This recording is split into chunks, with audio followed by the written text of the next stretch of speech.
નમસ્કાર, આપ જોઈ રહ્યા છો સ્પાર્ક ટુડે ન્યૂઝ। યાત્રાધામ ડાકોર ખાતે ફૂડ એન્ડ ડ્રગ્સ ડિપાર્ટમેન્ટે ડ્રાઈવ શરૂ કરી ડાકોરની નામચીન ગોટાની દુકાન સહિત ફરસાણની દુકાનો પર તપાસ કરવામાં આવી। તપાસ દરમિયાન કેટલાક દુકાનદારો સ્વચ્છતાના અભાવે દંડાયા છે। ડાકોરના ફેમસ ગોટાવાળા સહિત ફરસાણ અને મીઠાઈની દુકાનો પર ચેકિંગ કરવામાં આવ્યું। ભગવાનને ધરાવવામાં આવતા બહારની દુકાનોમાં વેચાતા મીઠાઈના સેમ્પલો પણ લેવામાં આવ્યા છે।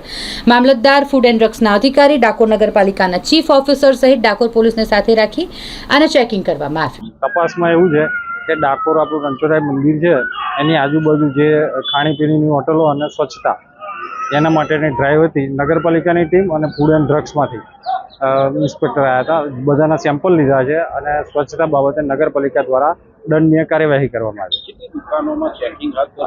મંદિરની આજુબાજુમાં લગભગ 15 થી 20 જે ખાણીપીણીની દુકાનો હતી એમાં બધામાં ચકાસણી કરવામાં આવી છે। નગરપાલિકા દ્વારા દંડ પણ કરવામાં આવ્યો છે અને એના સેમ્પલ પણ લીધા છે।